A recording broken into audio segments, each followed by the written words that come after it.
I'm Dan Schinder. Thank you for tuning in here to Drum Talk TV. This is a special edition. It's the Baldy Show with Chris Moore. That's right.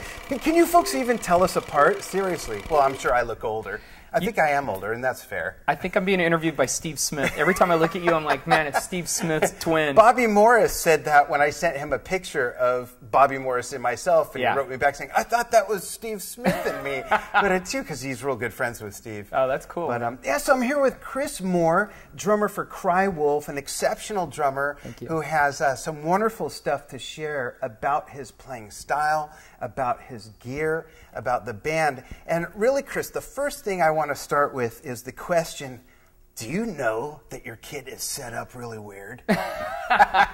Yes, I do. Yeah, absolutely. And you know, I am the last person that would ever be judgmental or critical about someone else's kit, because the one thing I'm always saying when I stick up for people, because some people are really critical about how other setups are. Oh, yeah. And my thing is, that's what's so great about drum kits. Absolutely. You know, whether you're left-handed, and Chris is an open-lefty, but whether you're left-handed or not, if you and I both had a guitar, the strings and the frets and everything would be in the same place. If we both had a clarinet, the valves and buttons would be in the same place. Pianos, same thing. A few more keys, few less keys. But with drums, everything's in a different place. You can take 5 left-handed or 5 right-handed drummers, all at a 5-piece kit, like a Bonham setup. Sure. And everything's going to be different, even if it's by inches, even if it's in the tilt of the drums, the tilt of the cymbals. Oh, yeah. But Chris's set is really unique, and we're going to talk about that. We're going to give you a tour of his kit close up towards the end of the interview. But in the meantime, tell us how your style developed and how you decided to set up the way you do as an open lefty, because it certainly works to your advantage. Thank you. No, you know, it's funny. I'm self-taught, and so as a kid, I just started playing, and I'm left-handed, and so I never really thought of it. A neighbor kid brought his kid over for the summer, and they were moving, so I got to store the kit at my house. And Did they ever see it again? No, of course not. No, the deal was I could play it, but at the end of the summer, I had to give it up, and at the end of the summer, we ended up buying the kit, of course. I thought you were going to say you guys moved or something. Right, yeah. They never saw it again. But no, and I just started playing left-handed naturally, and the kid was showing me a beat, and when he showed me the beat, do you know who Yael is? Of course. Yeah. She's an amazing drummer. Yeah. She's one of my favorites, and she talked about that the first time she saw someone play drums, actually, you know, sat there and watched somebody, she thought it was magic. You know, she literally thought it is. And that's what it was. And for me, I'll never forget that feeling of watching my neighbor, who wasn't, looking back, probably wasn't a great drummer, but it was the fact that he was putting this thing together that I was fascinated. So I sat down, and it was my mission to figure out how to play a beat, you know, and that's all I did. So anyway, the point is, I tried to take a lesson.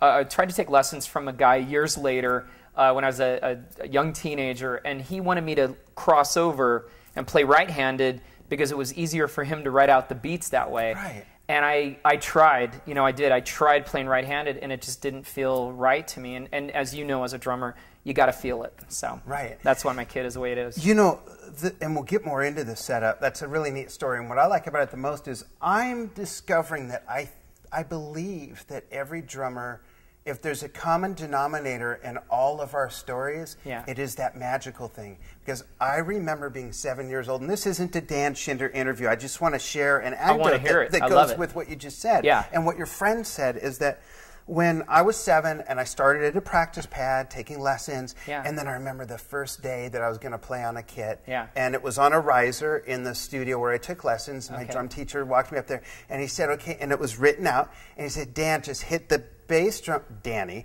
put the bass drum beat on just 1 and 3, and I'll help you with the rest. And I remember him standing behind me and taking, I played like this then, taking my left hand in his hand, taking my right hand in his, and physically moving my hands, so going, and he said, just do the beat, and I was going, boom, cha, with him, and it's like, all of a sudden I heard this beat, and you could feel it, and you felt how it was creating that, and that was the magic. Absolutely, wizard dust or whatever. That's so what it's all about. That feeling, and then to try to chase that feeling down again when you're creating beats now, or when you're playing. You try to get back to that that magic place. Even when you're playing an 11-15 or something, you try to find that soft spot that you had way back then, and it seems to work. Yeah. Cool. So you have arranged your kit in a fashion where it's not only ergonomically easier for you to play as an open lefty, but it also seems to be very comfortable for you. It seems to be a big factor in how you're able to play real fluid and everything like that. And I don't know if this has anything to do with it, but I can't off the top of my head think of another drummer that has as bright a twinkle in his eye when he plays as Chris Moore. Seriously. And I love to play. Any drummer loves to play. That's why we play. But you just shine. And I want to show everybody real quickly now. Let's not let them wait. I'm going to show a montage of you playing a drum solo, playing with Cry Wolf, a couple other things stitched together so that they could see the fluidity in your play. See a couple different setups. We've got one here behind us that, like I said, we're going to give you a tour of later. But let's show why Chris has this twinkle in his eye. I'm sure your wife and kids have something to do with it, too. Of course. Right now, it's all about drumming. Here on Drum Talk TV, Chris Moore playing. Check it out.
That is a weird setup, but it works. It works. It absolutely works. And I sat at your kit after you set it up. Yeah. And the only thing that really was weird to me is, if you remember, I said, you can't cross over and play right-handed on this because your hi-hat is basically as low as the snare drum. That's right. But that's because of your open-handedness, the way you play. And correct. I like how everything's low. Yeah. It's all just right there, a lot of lateral movements and everything like that. That's what it's meant to be, yes. And I actually, when I designed this setup, I actually sat down and closed my eyes and thought, sort of, visualized where would I want everything to be as I'm playing. And so I really sort of mapped it out ahead of time in my head, and then actually had cymbal stands on my practice kit in my studio, which is now my recording rig, and set everything exactly where I wanted it, measured it, and then cut all of these rack pieces myself. I bought all the rack pieces, and I spent a week with a hacksaw, man, just cutting everything. And if it was a half-inch off, I tossed it and I got another one and cut that. But so worth it. So my recording rig in my studio is the exact same. All the measurements are exactly the same as my show kit. So wherever I'm playing, I could literally play with my eyes closed, and everything is right where I want it to be. You're playing the same kit either way. And you talked about the hardware, and as you describe your fastidious ordeal of customizing it, we're cutting in still photos that we took while you were setting up. What's great about this is you mentioned while you were setting up the DW casters, how you hacksawed everything. And this is also why his left arm is 3 inches bigger than the other arm, in case you were wondering. Well, no, and the other thing is that with the hi-hat and the ride being here, it's that I found that if I'm playing, if my hi-hat's higher, I'm sort of like this as I'm playing, and my back is a little bit out of alignment. So I really like the idea of being able to be sort of centered here, and everything comes out from there, so that as I'm playing, I'm not, back here, over in here. I'm not throwing myself where I don't need to be. Yeah, you're playing the way the body is configured to do anything, pretty much. Less visits to the chiropractor. Right. Now, let me ask you this. Your setup, was it completely influenced on your own, or are there certain other players you admired that had hints of that setup? Because there's some great open left-handed players. There's Lenny White, there's Ray Luzier. I'm sure I'm forgetting some. I can't name all of them, but there's so many. Who do you admire that is an open lefty, and what other drummers have influenced your playing? Yeah, that's a great question. Mostly, I mean, people like Ray, and then you see the Lenny White stuff and all that. It's not so much of a lefty versus righty. It's more of just drummers that have influenced me over the years, and with this particular setup. Originally, it was Terry Bozzio, because I like the low, flat toms, and I used to have a Shortstack Tom set that had 3 toms across the front that was like a Bozzio, almost like the Roto toms, where it was flat and low. And then this setup is probably my biggest influence for this type of setup, where everything is low and spread out, is a drummer by the name of Shane Gallus. Who plays with a band in Japan called the Bees, although I believe it's pronounced Biez or something. But Shane, in my opinion, is one of the best drummers in the world, and he is he's probably my biggest influence. Really? Yeah.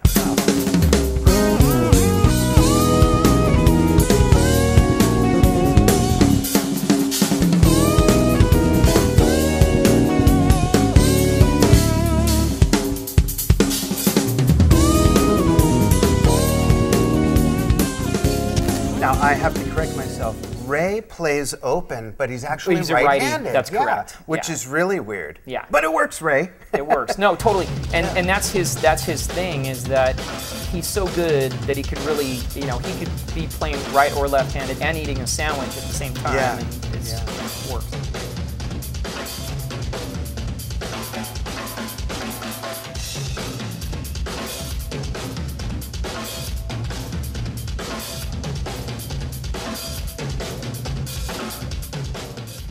You've seen the sandwich thing. Yeah.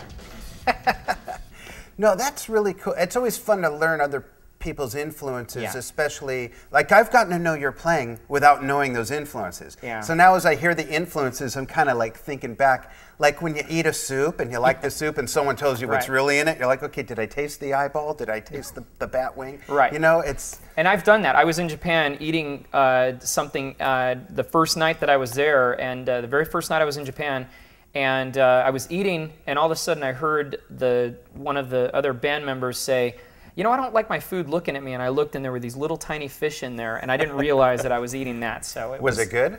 It was phenomenal. See, you just never know. But anyway, and then the other drummer that I have to mention that is a favorite, just like Shane, is of course Tony Roachford Jr. Oh yeah.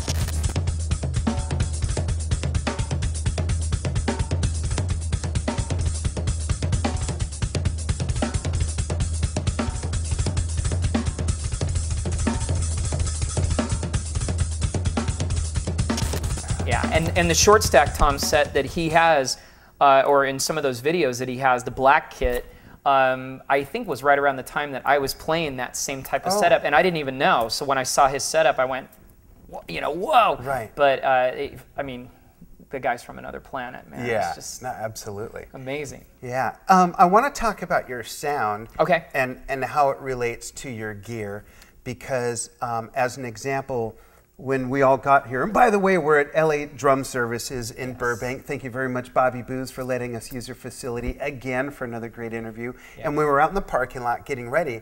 You said, come on, I want to play you something. And you plugged in, and you played us just the drum tracks of something you're recording. Yes. And it was basically just the raw sounds. And what I've noticed about your kit is that it always sounds great, and it doesn't seem like there's a ton of processing and whatnot done. So let us know what you use. What makes up this thing? Oh, hello. think we're getting a phone call. Okay, tell them I'm not here. So the sound, how do you get that sound, being that it sounds like such a processed sound, but it's really not, is it? No, there's very little compression or any other sort of juice added onto it. what I'm doing is my studio is set up. I recommend this to anybody who's recording or you want to record in your own space. But I had a professional engineer come in and dial in my studio. So all the mic placements and everything is really, you know, where it needs to be. Did he tune the room, basically? Yeah. Because a lot of people don't know what that means. Yeah, and so, but see, the other idea, and sort of when I'm recording drum tracks for an artist, unless they have something really specific where they want me to go to a studio and record, I'm happy to do it. But the sound that comes out of my studio is kind of that Glenn Johns technique, where I've got some really good overhead mics. I've got, you know, mics on each of the drums.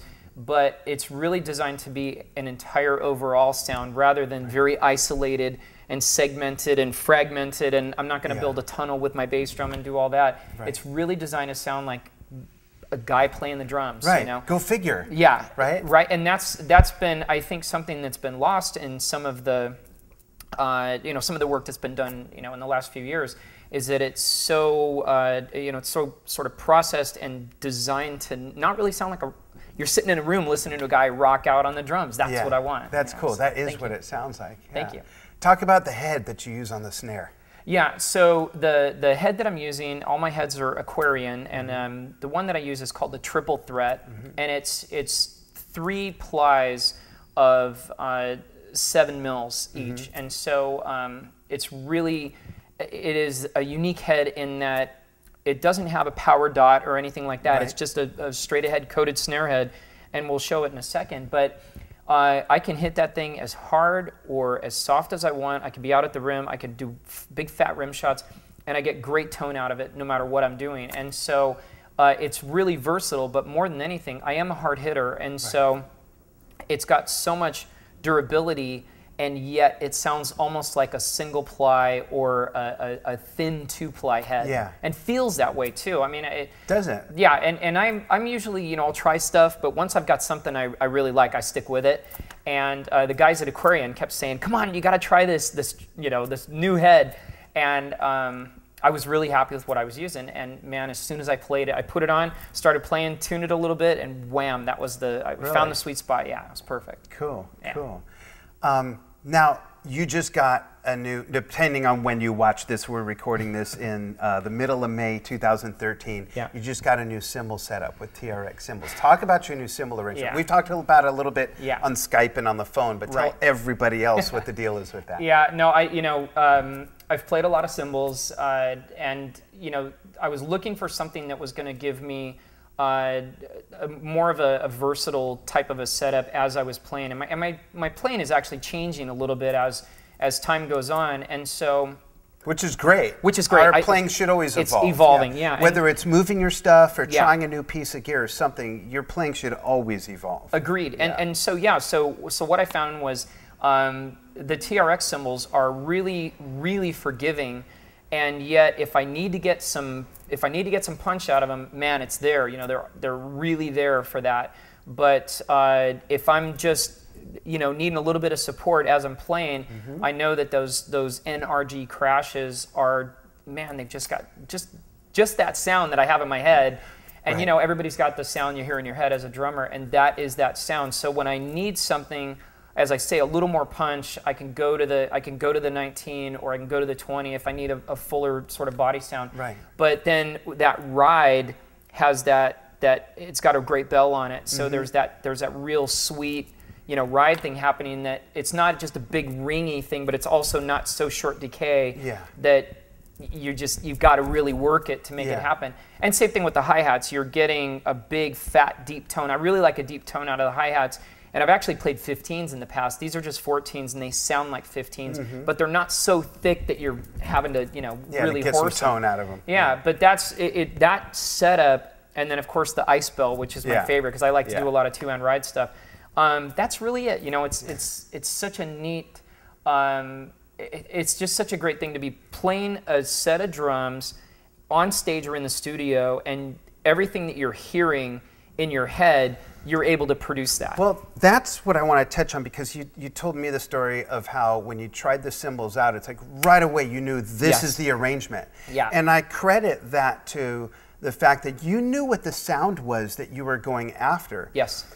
What advice do you have for young drummers or even older drummers that have been playing for years and years and years that want to figure out what is the sound I want to have? You know, maybe they have a favorite drummer, or they got 3 favorite drummers that don't sound that similar. How do you decide? I mean, it's kind of an intangible thing to talk about and discuss, but what advice would you have on developing your own sound, or the sound you're happy with? Well, no, and see, you're touching on something that's cool, because to me, it's not about what maybe somebody else would tell you. Oh, this is, you know, if you read comments on Facebook or YouTube or something, oh, this is the sound you got, you know. No, just if you have a sound in your head, that's going to fit your particular style of playing. Right. And so don't stop until you find that, you know, and whether it be a particular set of drums or a, you know, cymbal, you know, setup. And so what I did with finding these, you know, perfect cymbals is I sat on a kit and just we kept putting different cymbals on it. I'd play a little fill and boom,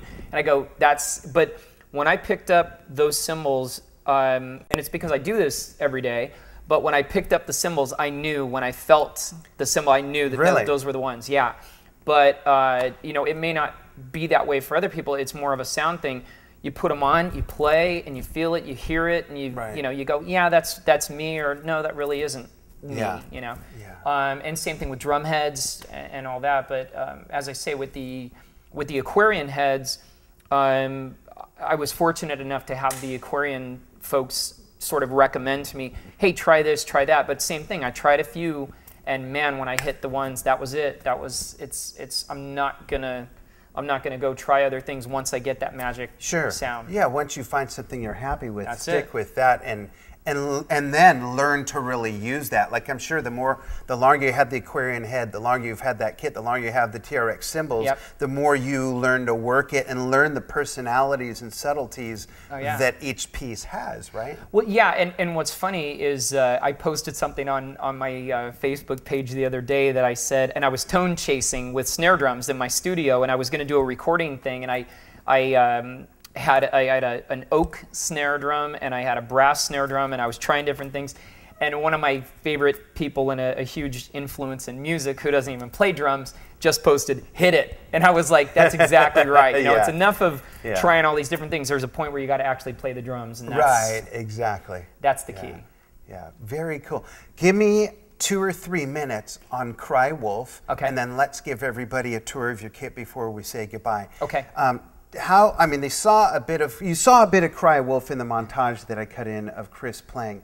How would you describe the music? And I know that if we asked each band member, you might have different answers. Yes. We care about your answer, because you're the drummer, the heartbeat of the music. Right. So what is your take on Cry Wolf, the band that you play in? Well, you know, Cry Wolf was a signed touring band in the late 80s, early 90s, and actually was on tour in Houston, Texas, and their equipment truck was stolen.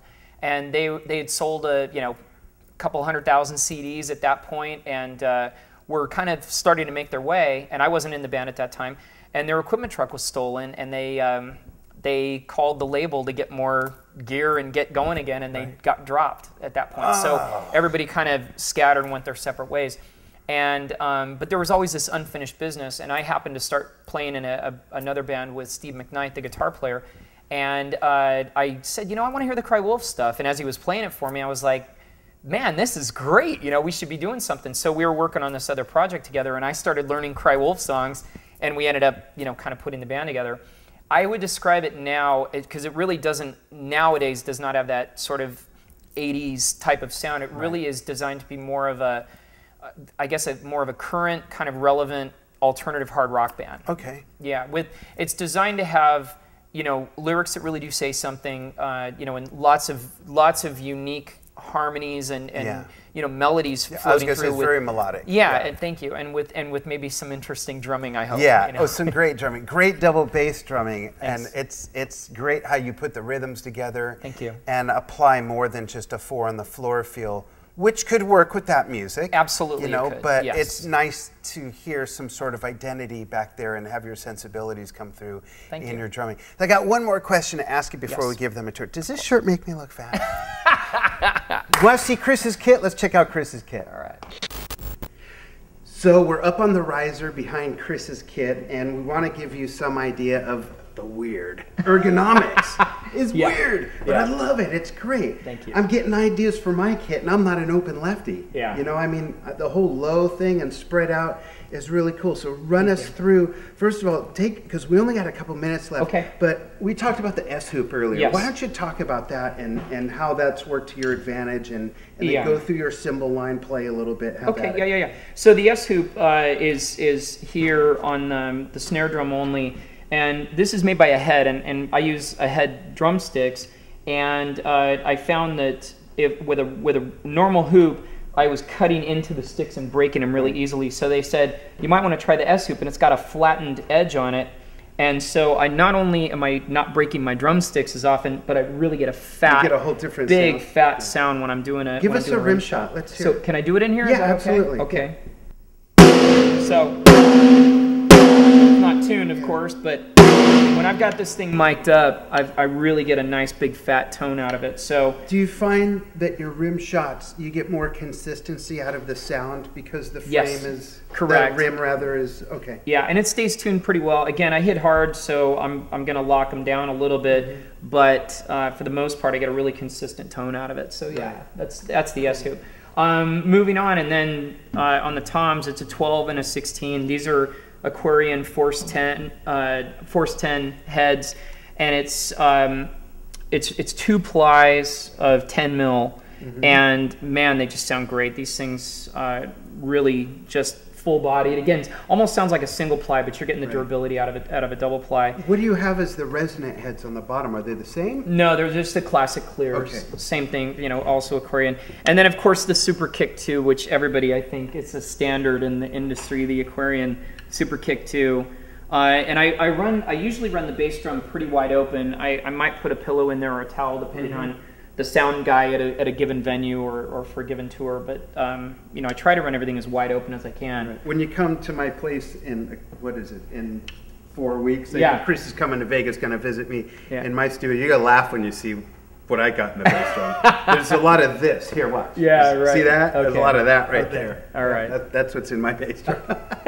What happened was they took the front head off during a video shoot while I wasn't there, or I was getting makeup or something, because the front head was a mirrored head. So the cameras were catching too much other crap. So they took it off. I never put another head on the front. That was 1983.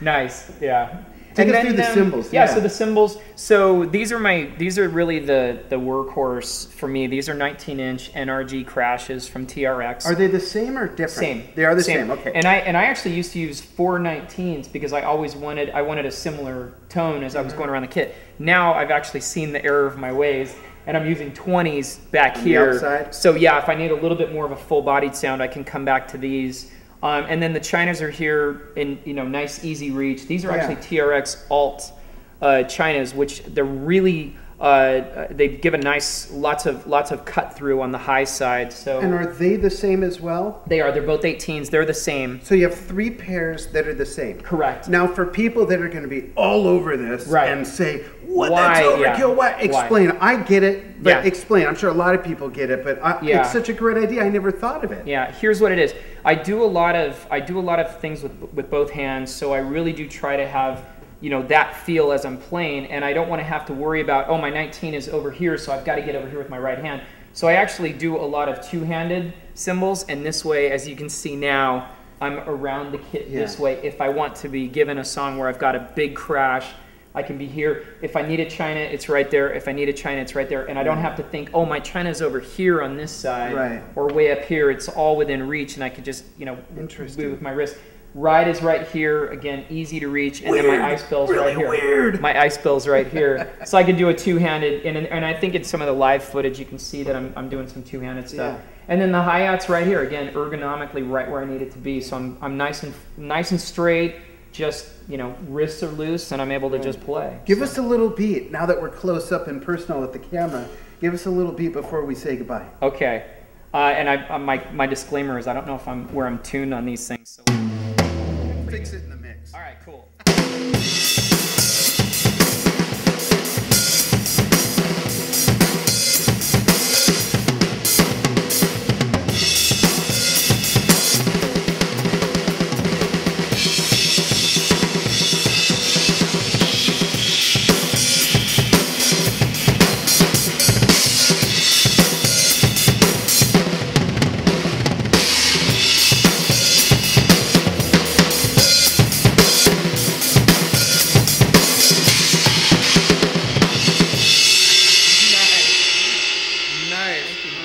awesome. Kit sounds awesome. Thanks, man. Sounds great. Thank you. The toms actually sound a lot bigger than they are. You mentioned earlier they're maple shells. Yeah, these are maple shells. The drums are made by a small independent company called CCD, which is Completo Custom Drums. And I literally found this kit on the floor at a Guitar Center, and I saw it. I said, that's the coolest looking kit I've ever seen. And I just played it on a whim, which I never do that. Somebody literally just egged me on until I played it.